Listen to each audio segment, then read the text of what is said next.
Central. Wisconsin goes to Gore.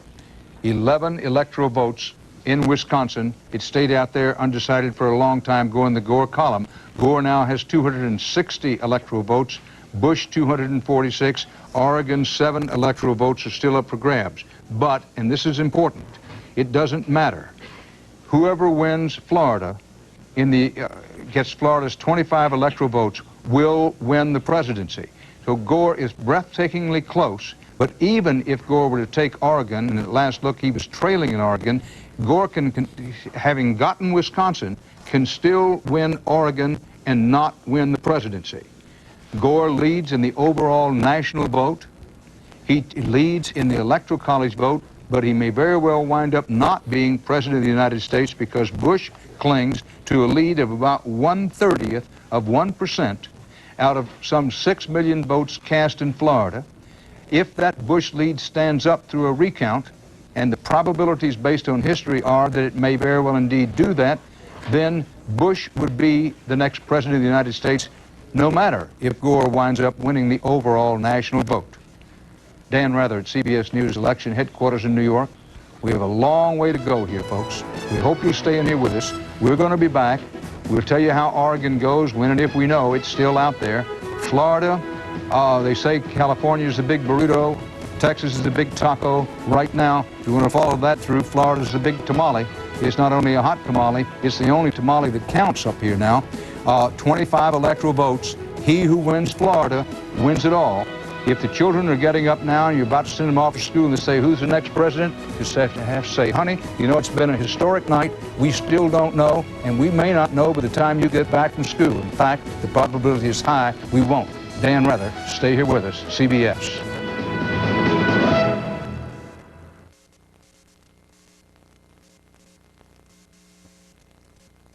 Gave me a bad cue or somebody.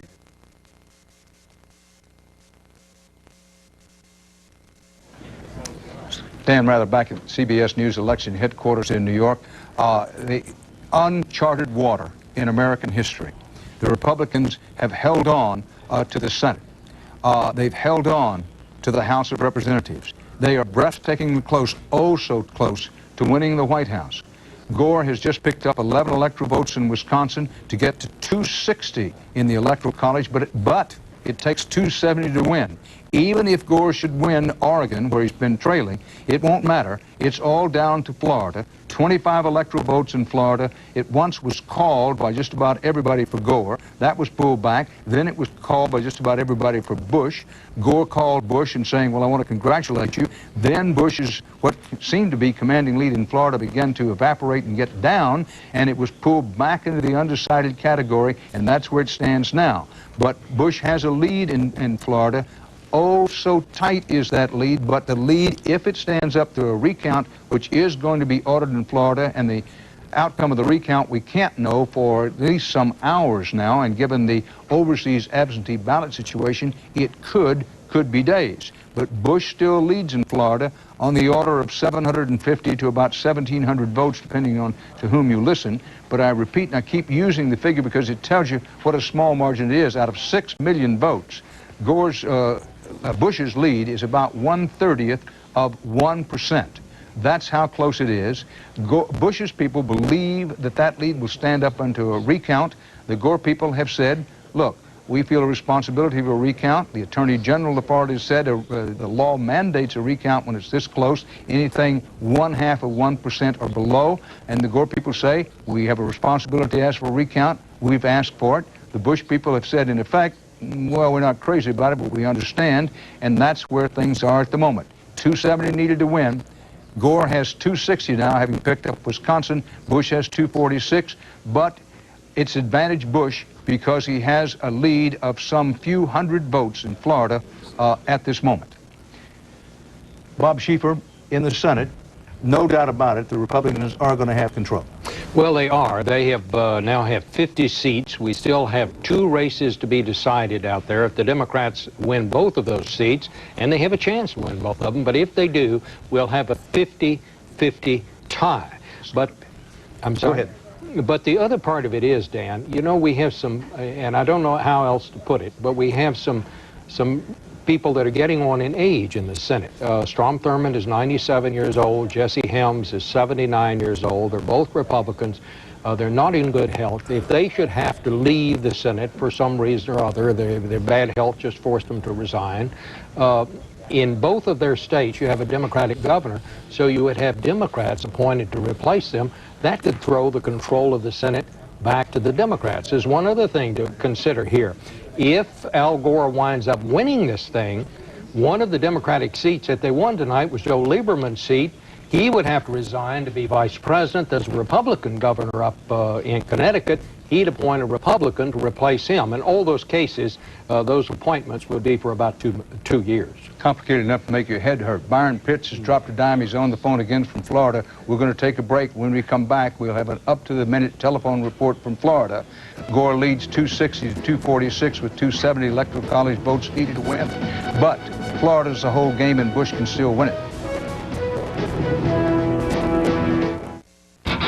Walker, Texas Ranger, CBS. Once Upon a Child presents Magic. Watch as your children's outgrown clothing, furniture, equipment, and toys magically disappear. Where do they go? Smart parents bring them to Once Upon a Child. We're now stocking up on kid stuff for the holiday season. Convert your children's nearly new holiday dresswear and accessories, toys, and more into extra money for holiday shopping.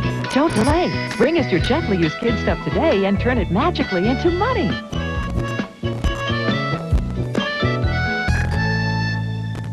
Oh yes, a brilliant move. Galway scampering across the goal to stop it. They just couldn't seem to get enough players forward before. He's showing good fluid movement. To the right, the left. This is another aggressive charge down the flank. He's timed his run to absolute perfection. Two defenders to beat. He's past one. This is looking like a chance. Yes, he takes the shot in. 3, 4, 5, 6, 7, and 8. Paul and Jennifer, weeknights on KOVR 13 News. CBS News election headlines of the hour. Wisconsin falls for Gore, but Florida is still the key to the whole election. The polls closed in Florida 11 and a half hours ago. We said then it could be the make-or-break state in electing the new president. It was, and it still is. Here's the short version, about as short as we can make it. The Florida call for Bush that put him over the 270 electoral votes needed to win was recalled. In a few hours, they'll start a Florida recount with Bush's lead over Gore there, just 1/30th of 1% out of some 6 million votes cast. It's a margin of in the hundreds of votes, just a few hundred. The presidency of the United States of America is still not decided and not likely to be decided for some hours yet. To make things even stranger, Gore has a several thousand, 100,000 vote lead now in the national popular vote. Let's take a look at this national popular vote. The lead for Al Gore is something on the order of what? A little over 200,000 votes or thereabouts. So we could have a situation where Gore wins the national overall vote and Bush wins the electoral vote if his very tiny margin in Florida holds up. If you're just getting up and thought Bush was elected president, here's what happened while you slept. The Florida call by the television networks operating from a central place where the exit polling information comes in. Each network makes its own decision, but they're all feeding, if you will, off the same exit poll data. The call that put Bush over the top may or may not stand. It's been pulled back because Bush's actual counted vote lead is so tiny. Now, with Bush's lead there knocked back to just a few hundred votes and an official recount coming, it's destined to be hours, possibly days, before we know who the next president of the United States is going to be. Bush's electoral vote count goes back down below the 270 needed to win the presidency. So how did Florida flip-flop, and not just once but twice, or at least flip-flop in terms of the calls? Here's the real deal. Shortly before 8 p.m. Eastern Time last night, Florida was called for Gore, but there were mistakes in a few exit poll precincts and errors in tabulated vote. It's the old story. You put junk into the computer, you get junk out. Bottom line, it was a bad call, human error. When we discovered it, we pulled the call back. That was the call for Gore. The Florida call for Gore was rescinded. That was in the late hours of Tuesday before midnight. Florida put back in the toss-up column. Then, after midnight, Bush's actual counted votes lead in Florida began to build, and Florida was called for Bush, putting Bush over the top with at least, we thought at the time, 271 electoral votes, at least one more than needed to win the presidency. Again, this was not only the consensus, but I think the absolutely unanimous verdict of people who looked at the exit poll information and the other information and said, well, it looks like Bush is going to win it. But as additional votes came in, everybody saw that the Bush lead, which seemed to be in the 50,000 vote range, was shrinking away. It was melting like ice cream in the microwave, and the Bush lead would end up small enough to automatically trigger an official recount. Now, in the face of it automatically, by Florida law, mandating a recount, we did what we thought was the responsible thing under the circumstances and pulled back that Florida call as well, the one for Bush, and that's how we got where we are, which Florida is in the undecided column, but clearly with Bush leading by a few hundred votes. And we've double-checked it. The differential in Florida, the difference is 1/30th of 1% with about 6 million votes cast. Ed Bradley has information about how this Florida recount deal is going to go. Ed? Well, Dan, there's 67 counties in Florida, and there's what's called a county canvassing board in each of those counties made up of 3 people, a supervisor of elections, a judge, and a chairman of the county commission. They will report to the state election director, Clay Roberts, the results from each of those counties. He will then tally up each county's results and report them to the Secretary of State, who's expected to hold a news conference to announce the results. Now, Bob Butterworth, who is the Attorney General of Florida, who we heard from in the last half hour, he's also the campaign manager in the state for Al Gore, said that it shouldn't take long to count up the votes because many of the votes in Florida are actually counted through electronic means, through computers. Now, he says it shouldn't take long, but he's not specific about what he means about shouldn't take long. Ed Bradley. Want to recount for those of you getting up. We recognize a lot of people getting up who went to bed last night believing that Bush had won the election. It's 260 to 246 in the Electoral College vote at the moment, with 270 needed to win. Gore got to 260 because he picked up Wisconsin.